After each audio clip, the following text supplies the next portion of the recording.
Welcome, FBS 705 class, to this online lecture of cost of capital. This is the second installment of the lecture series, and just a reminder that we are working out of chapter 6 and out of chapter 7 of your career textbooks.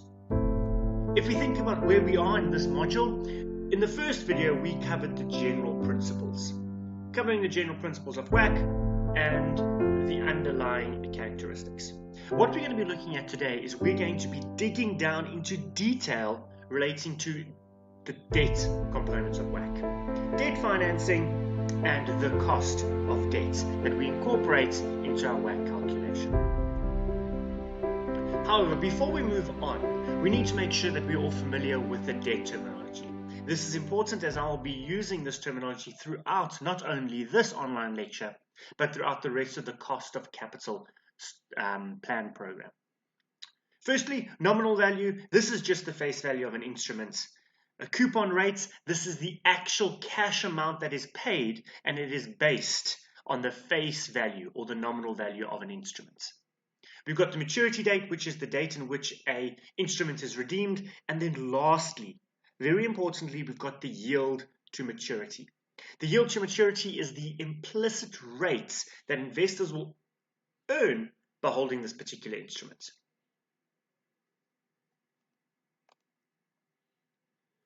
Cost of debt. Let's look at this in a little bit more detail. So firstly, we need to ask ourselves a couple of key questions.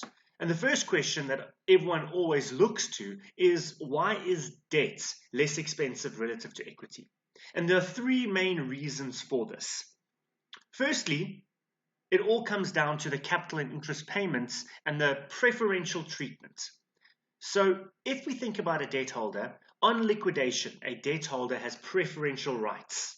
In other words, they have a right to receive money from the company first in the event of a liquidation. Additionally, it is also safer. Why? Because you are guaranteed interest payments. You're getting cash flow regularly, so if there are problems, you're going to be able to get that money up front, in contrast to equity holders where there's no obligation to pay. And then lastly, you also have security when we look at a debt instrument. Why? Because normally a debt instrument is attached to a certain asset which that debt was used to purchase in the first place. We also know that it's cheaper because of tax deductibility. We get that interest tax shield, and there is less administrative costs. Normally, because there is fewer holders of debt instruments relative to your dispersed equity shareholders.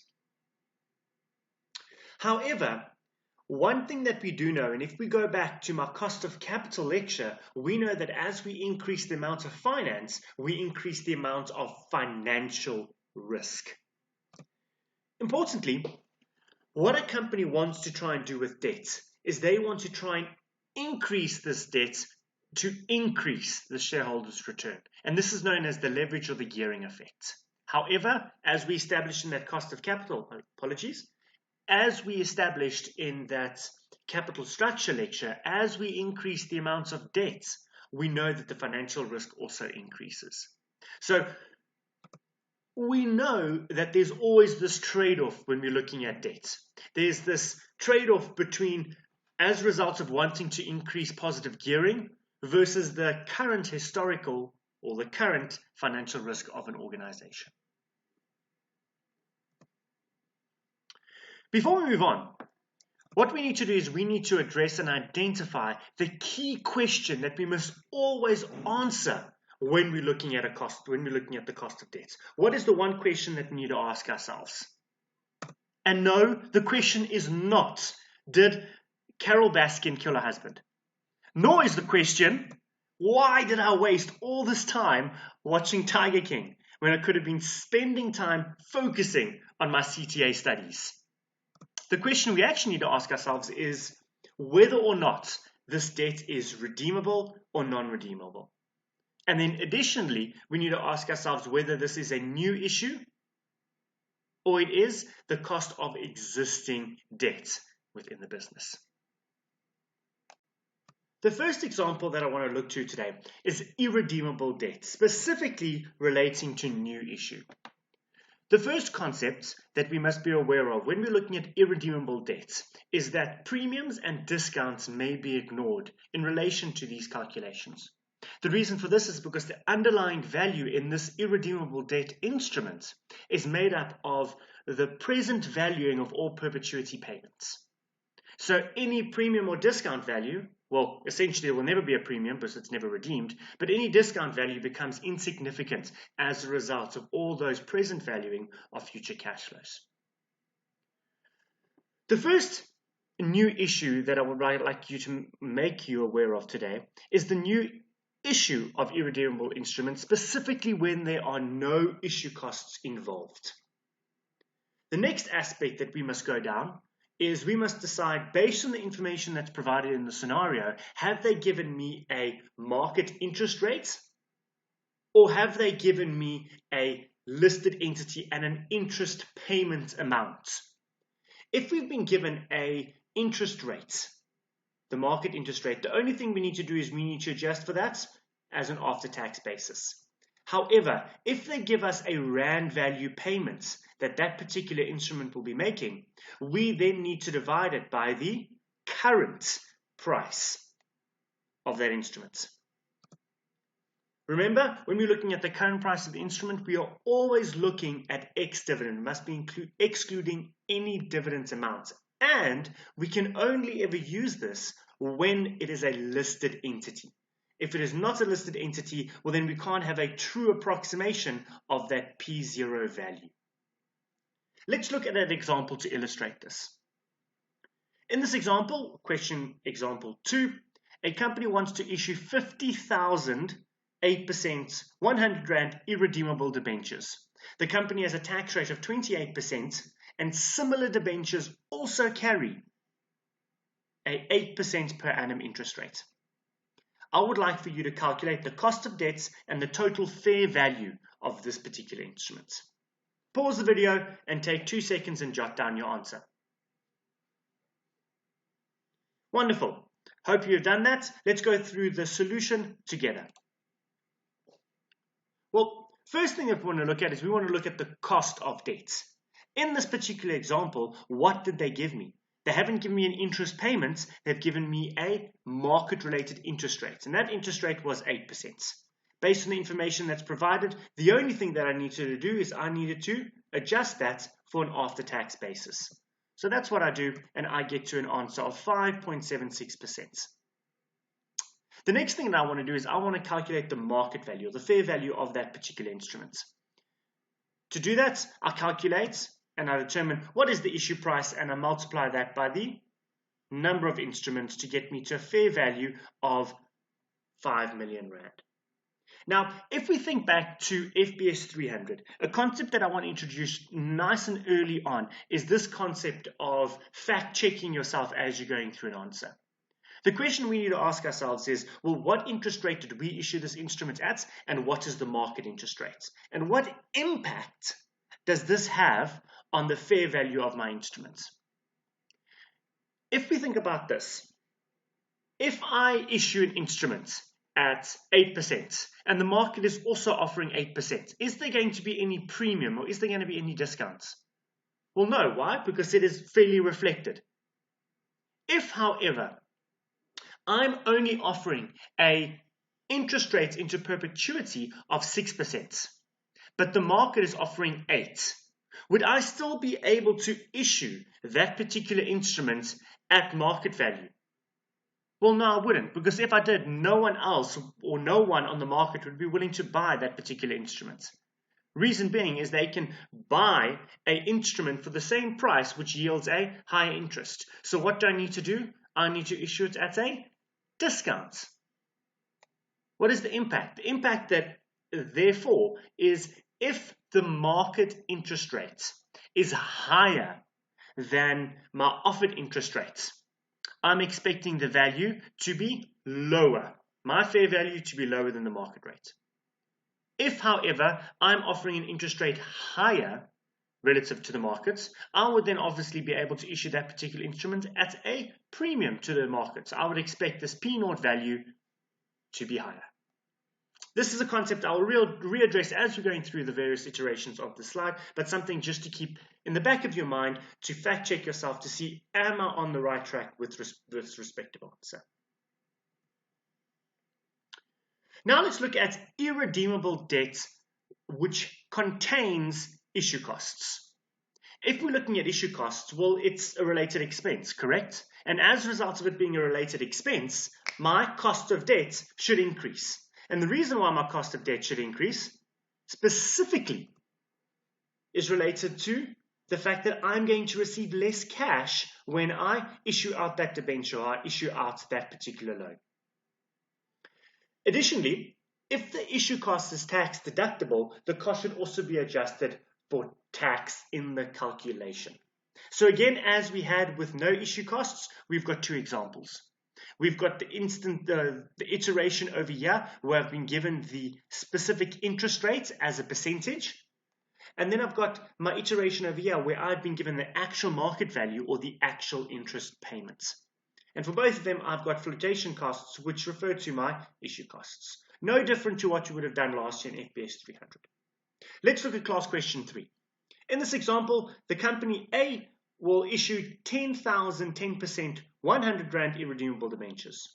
The company tax rate is 28% and the interest rate applicable to similar debentures is 10%. So again, we know that the issue is the same as the market. What does that mean for my fair value? Are we expecting any difference in my fair value? No, we're not. Tax deductible issue costs of 3% of the nominal amount will also be incurred. What is the cost of debt and the fair value of these particular instruments? Pause the video now and take 2 seconds to jot down your answer. All right, let's go through it together. If we're looking at our answer, firstly calculating my cost of debt.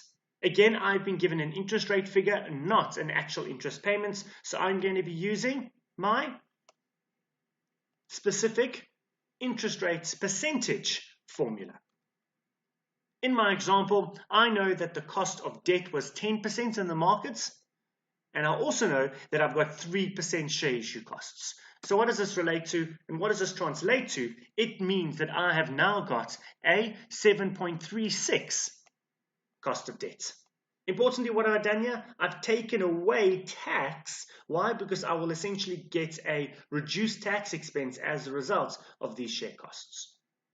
Secondly, we look towards the market value. If we look towards the market value, we know that the interest payment, we know that the market rate is the same as the rate we're offering, so therefore we're not going to issue at a premium, we're not going to issue at a discount, so we know the fair value of those particular instruments is going to be the market rate of 1 million Rand. All the answers and all the questions we've looked at thus far all deal with the issue of new debt. The example that I want to look at next relates specifically to existing irredeemable debentures. And the question what we need to ask ourselves is, well, why are we even concerned with the existing debt? Can't we just take the rate that we issued it at? And the answer to the simple question is no. And if we go back to that first lecture example, or the first video that we put together, it's because we always need to look at the marginal cost of debt. So irrespective of whether it's existing or it's going to be issued, we need to go through this process of determining what is the fair market value of that particular debenture. Why might there be a difference from the initial rates? Well, firstly, the rate could have changed. As a result of that particular market rate changing, you've issued it at a certain payment percentage. That market rate changes, and as a result of the market rate changing, what do we know about that particular debenture? We know that the weight in that debenture will change. Why? Because that fair value is going to change.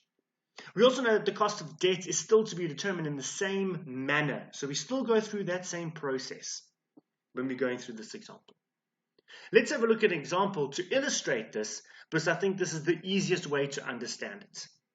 So class example 4. Company A issued 3,000 10% irredeemable debentures of 1,000 Rand each 4 years ago. The company tax rate is 28%, and the interest rate on similar debentures is now 14%. What's the cost of debt and the fair value of the debenture? So, to unpack this, before you go and jot down your answer, let's think about this aspect. We've issued it at 10%. We know that the market is offering 14%. So are we still expecting to get 3 million rand, or is the market value of that instrument still going to be 3 million rand? Well, no. Why? Because into perpetuity, we are now only paying 10%. If they had to go buy a similar instrument, they would be able to earn 14%. So as a result, what's going to happen to my fair market value? Well, it's going to be less. And if we calculate a figure and we calculate it to be higher, we know that we've made a mistake somewhere in the example. So jot down your answer to this. In other words, calculate for me the cost of debt, the fair value of the debenture, and we'll go through it together shortly. All right, let's unpack it together, class. First thing that we need to do is we need to calculate the cost of debt. As I said on the previous slide, we always use the same process. In this particular example, there's no issue costs because that instrument is already in the market. So we don't take any issue costs into account. What do we then look to? We look towards the fair market value, and we've got to adjust it for any tax. Nice and straightforward, 14% after tax.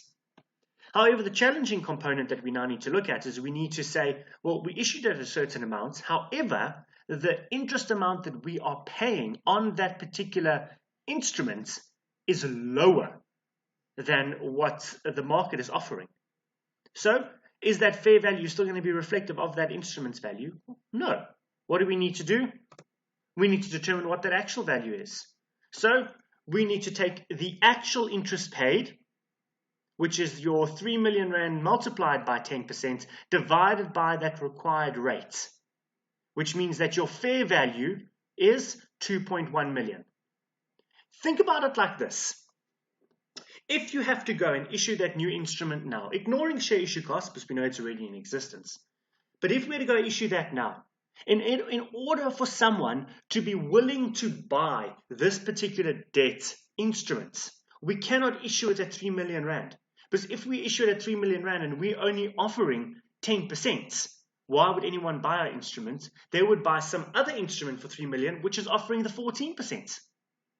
So the only time someone will be indifferent as to buy our instrument or another instrument is if we have to issue it at a discount. In other words, if we issue it at 2.1 million rand, at that 10%, it will yield the same market return for an investor. This can be illustrated and shown over here. Your 3 million multiplied by 10% gives you an interest payment of 300,000. If that's then divided by the fair market value of 2.1 million, I get that 14%. As a result, my instrument is offering an effective rate equivalent to that of the market, which is what we want to show. Having gone through irredeemable debt, let's now turn our attention towards a redeemable debt. What does this mean? This means that at some time in the future, the company is going to pay back the amount raised as a loan or as a debenture to the particular issuer of that finance.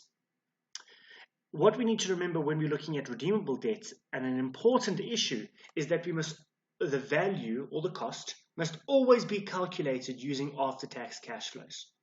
And this will become more prevalent later on in a couple of slides' time. Let's break this different redeemable debts into different components. The first component that I want to look at is the redeemable debt, the issue thereof, where there is no issue costs and without any premium or discounts.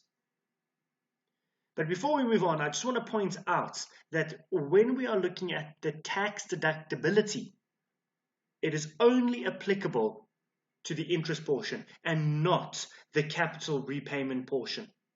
For this reason, we cannot simply put in a after-tax cost of debt, I being 10% minus tax of 7.2, into my financial calculator. I have to lay out specifically the cash flows, specifically because that your capital repayments do not incur tax.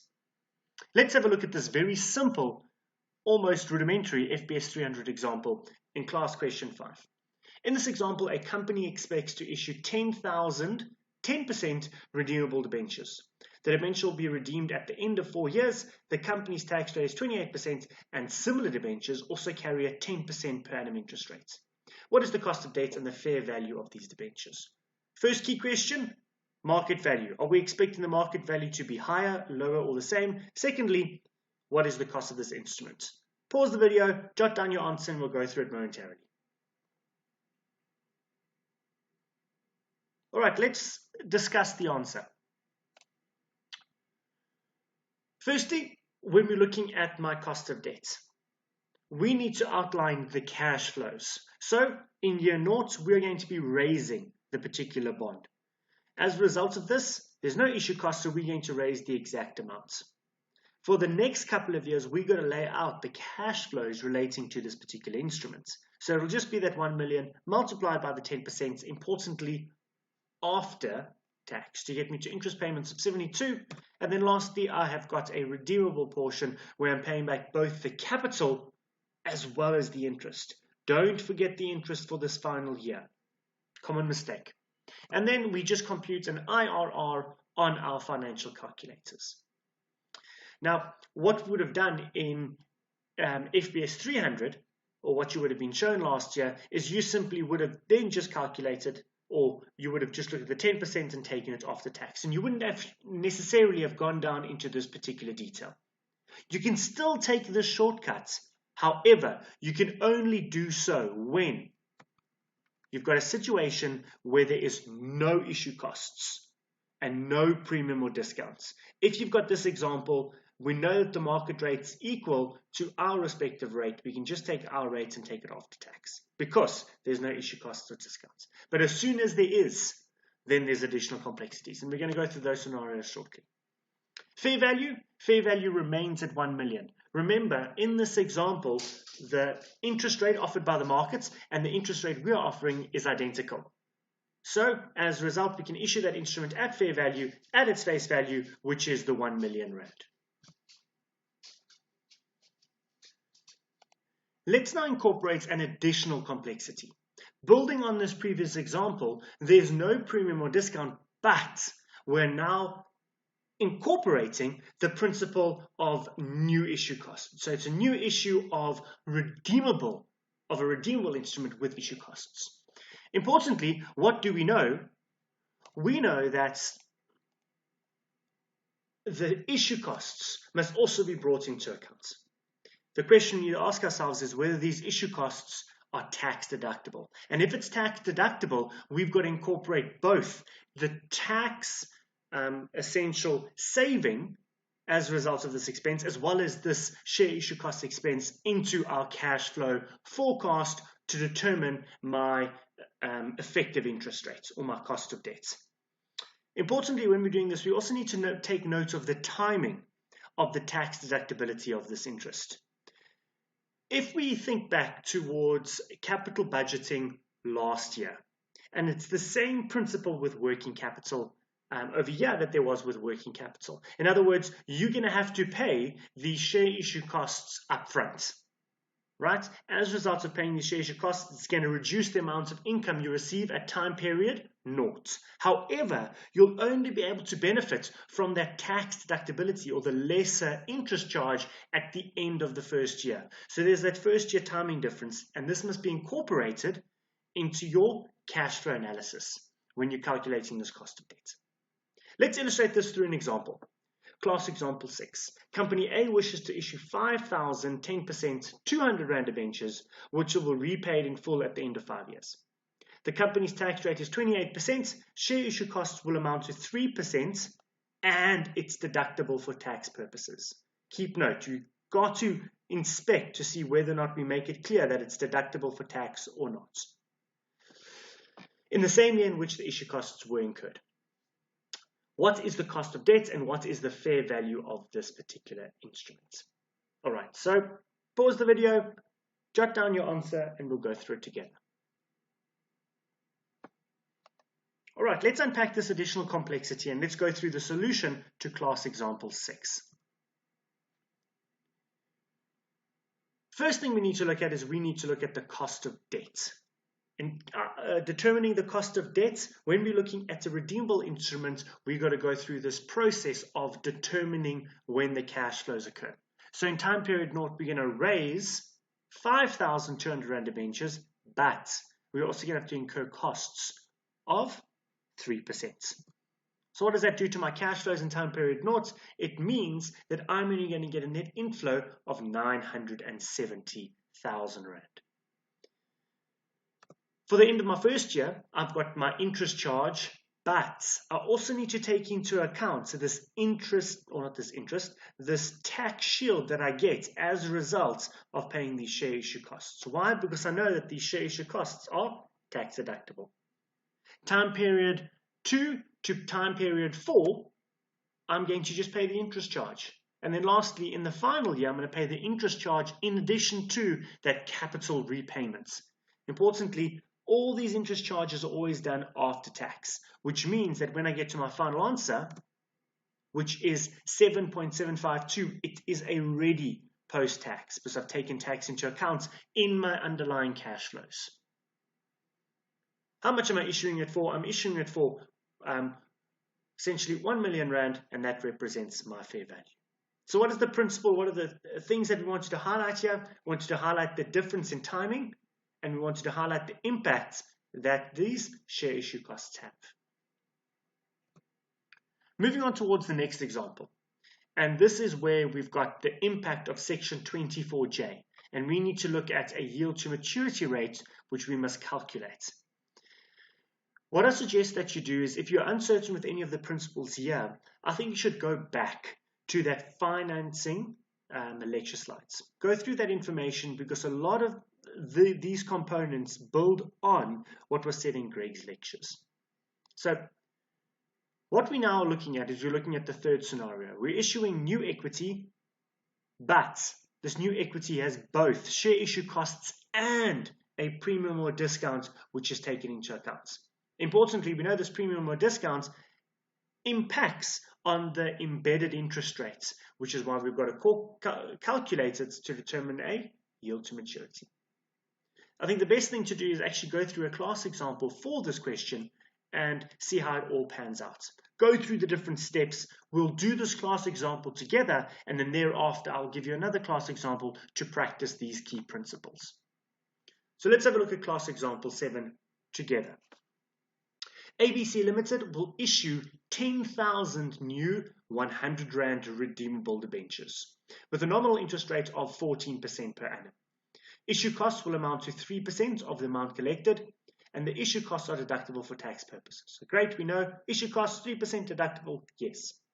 The capital amount will be repaid at the end of 6 years at a 5% premium, and the company's rate is expected to remain unchanged at 28%.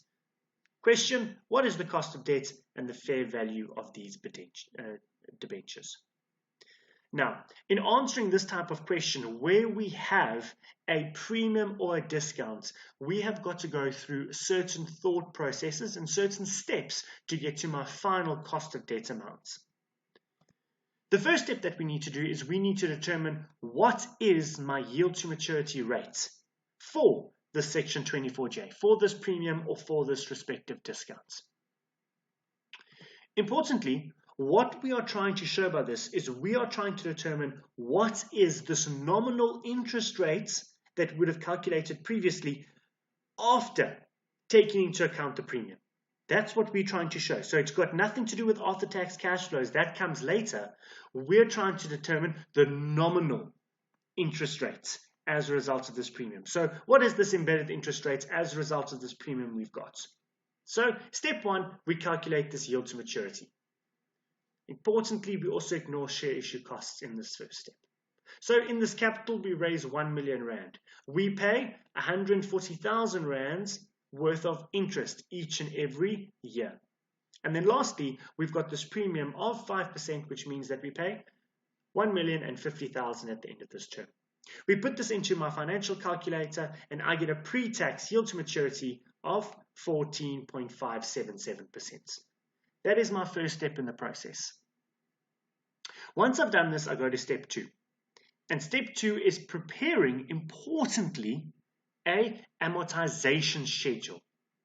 The reason why we need to prepare an amortization schedule is we need to determine what interest, tax, shield deductions I get when I calculate my post-tax cost of debt. So I need to prepare an amortization schedule. And this is the same thing you would have done in FRK 200. Amortization schedule. By applying the pre-tax yield to maturity rate that we calculated in step 1, so this 14.577%, to the capital balance in order to calculate the interest payment to be claimed for tax purposes, which impacts on my cost of debt figure, which we follow in step 3. So what do I do? How do I do an amortization schedule? I start off with year 1 and my opening balance is 1 million rand. I then need to determine what is my interest charge for that particular year. Interest charge, I take my embedded interest of, I take my embedded interest of 14.577% and I multiply it by my opening capital amount of 1 million. That gets me to an interest payment of 145,770. Payment of 140, which means that my balance increases. What can we see as each and every one of these periods, it increases each time. Why? So that when we get to the end and we make this final payment, essentially we want that to be down to 0. The difference here coming as a result of rounding.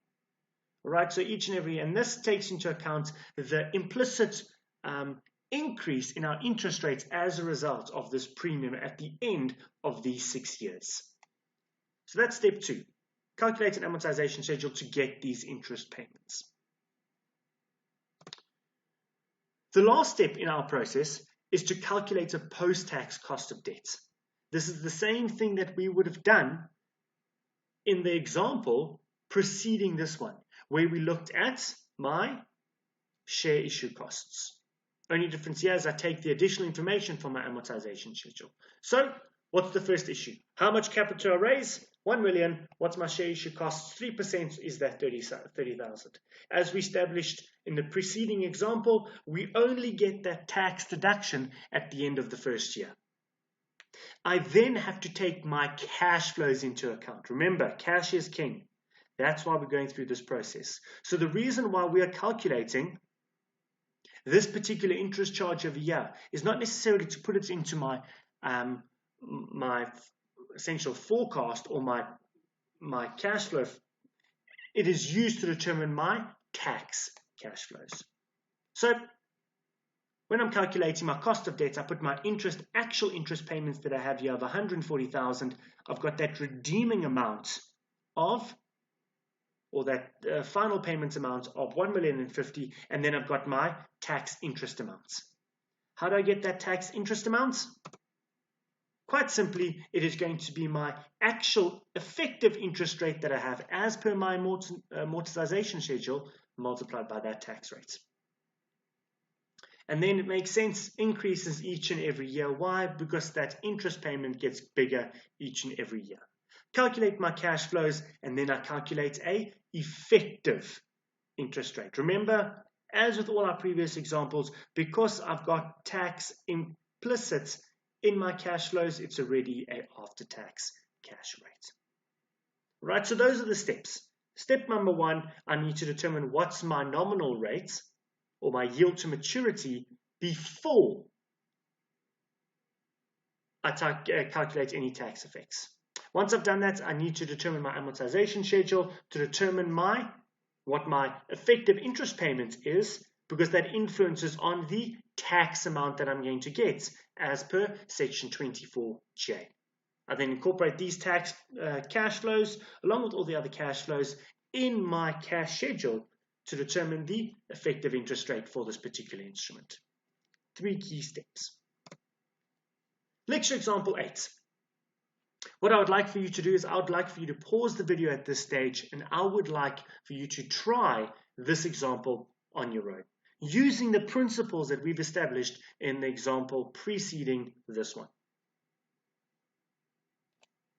Great. Hopefully you've gone through it and you've jotted down your answer. Let's see how accurate you were. In this example, we've issued 5,000 new 1,000 Rand redeemable debentures with a nominal interest rate of 10%.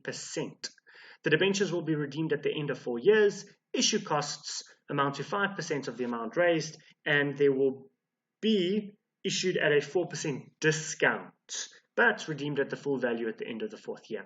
Company's tax rate is expected to remain unchanged at 28%. Right, so it's got a discount up front, and it has got share issue costs which are tax deductible. So, following the same process that we would have done previously, first thing that we need to do in our example is we need to determine the yield to maturity, taking into account section 24J.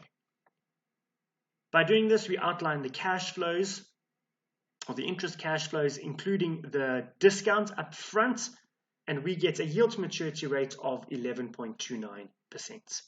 Next step was we need to determine an amortization schedule to calculate this effective interest payment that we have, because it impacts on my tax cash flows.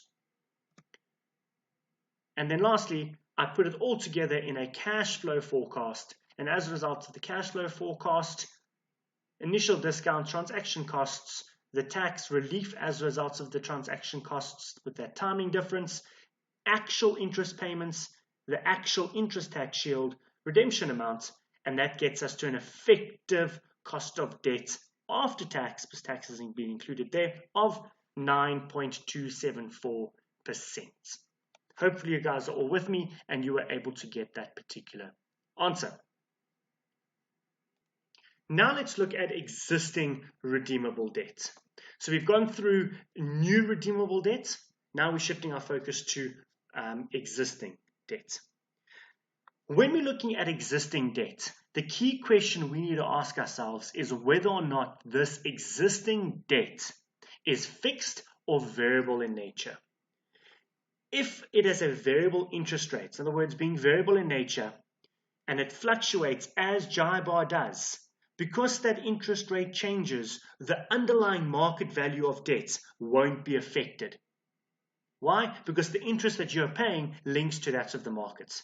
However, if you have a situation where the interest rate changes and you have issued debt, or your existing debt is at a fixed interest rate, it will be impacted and influence the market value of debt.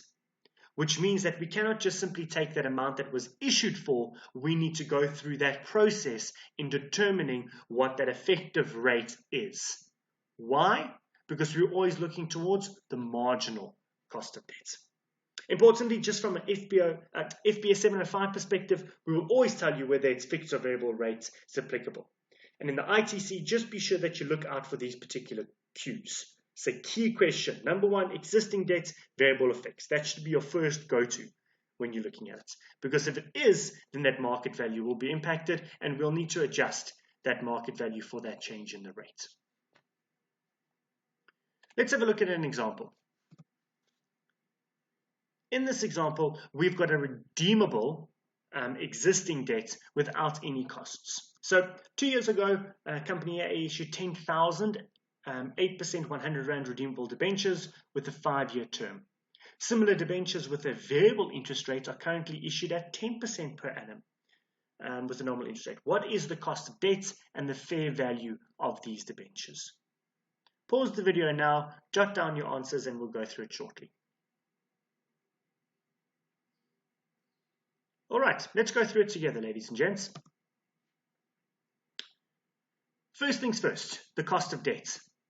Well, we know this cost of debt must be reflective of the market value.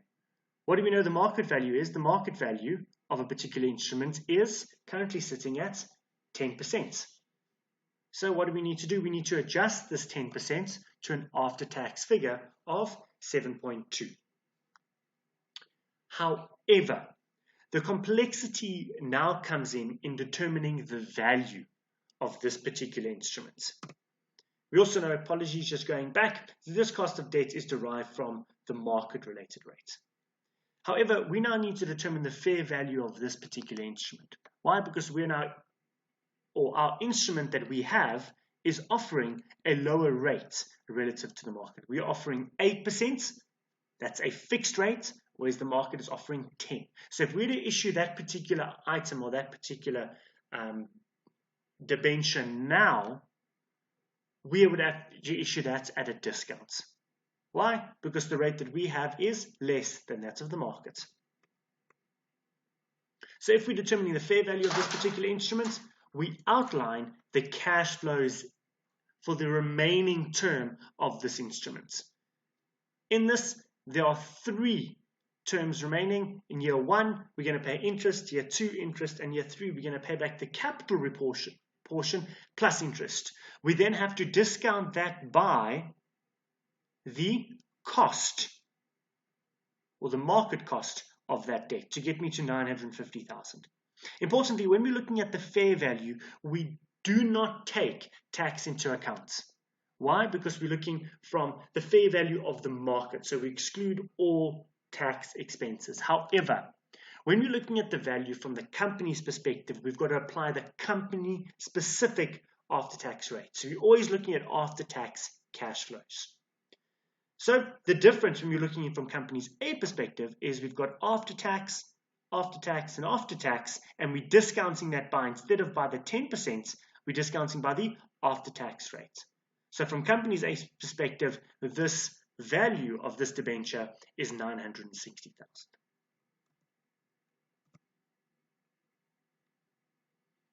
Right, now we get to the added complexity. In this class example 10, and we can go through it together so you don't have to pause your screens, ABC Limited has 10,100 Rand redeemable debentures with a fixed nominal interest rate of 14%, which was issued 3 years ago. The capital amount will be repaid at the end of the sixth year. In other words, 3 more years have to go through, incorporating a 5% premium. The company's tax rate is expected to remain unchanged at 28% for the foreseeable future, and a market-related interest rate on the debenture has been calculated as 12% per annum. So, are we offering a higher or a lower interest rate? Well, we're offering a high interest rate, right? We're offering 14%. So what are your expectations before you go through? Well, the expectation is we're expecting the market value of our instrument to be higher than its nominal value of 1 million because we are paying a higher interest rate.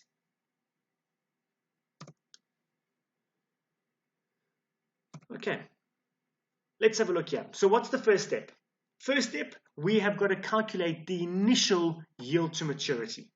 If you recall, the figures are the same as lecture example 7 that we went through. So we get this yield to maturity rate that would have been applied at inception of 14.577%. Again, cash flows going through redemption amount. So this is that yield to maturity that we calculate. We then have to look at and we have to calculate our amortization schedule. Amortization schedule would be impacted at the end of year 3. So we're sitting over here in this particular example. So in a question where you don't have historic information, you've got to go through this process. Number 1, calculate the inception yield to maturity. Step 2, calculate the amortization table that we have to determine that interest. And then we've got to determine the cash flows that would have been incurred. So if we're looking at the cash flows that would have been incurred, we've got that capital amount, issue cost, that timing delay, that taxed interest charge, which is based on my yield to maturity interest payments, my effective interest payments, and then we've got my tax cash flows.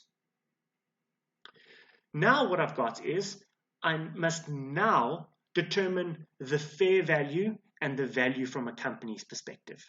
So remember, we are now at the end of year 3. So how many years are remaining? There are 3 years remaining.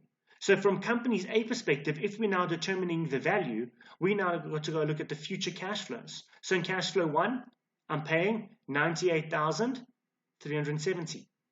In cash flow 2, 98,016. And in cash flow 3, 1.1 million that I have.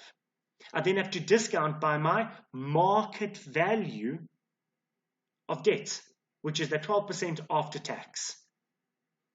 Compute my net present value and I get a value of 1.068 million. Does this make sense? Well, we've got a value of 1.068. In terms of our schedule, what should it be? Well, it should be sitting at 1.19. Is it higher? Yes, it is. Does it make sense that it's higher? Well, of course, because we're offering an interest rate of 14%, whereas the market's offering a rate of 12%. So that's from company A perspective. Remember, when we're looking at the fair value, in other words, the market reflective in the rate reflective in the market, or the amount reflective in the market, we don't take tax into account. So we look at the actual cash flows before any impact of tax, before taking into account section 24J. So we've got the 140, 140, and then the 140 and the 1050 to get me to a NPV of 1.083 million. Before tax, after tax. Before tax rates, after tax rates. All right, and does this make sense? Yes, it does. All right, class question 11. What I would like for you to do, ladies and gentlemen, is just as we did the previous example, I would like for you to pause it now and go through this from start to finish.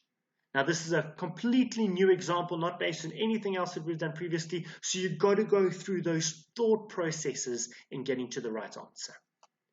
Jot down your answer, calculate for me the market value as well as the cost of the debenture, and we'll go through it shortly. Okay, class, let's discuss it together. So 2 years ago, so 2 years have lapsed, ABC Limited issued 10,100 Rand redeemable debentures with a fixed nominal interest rate of 8% per annum.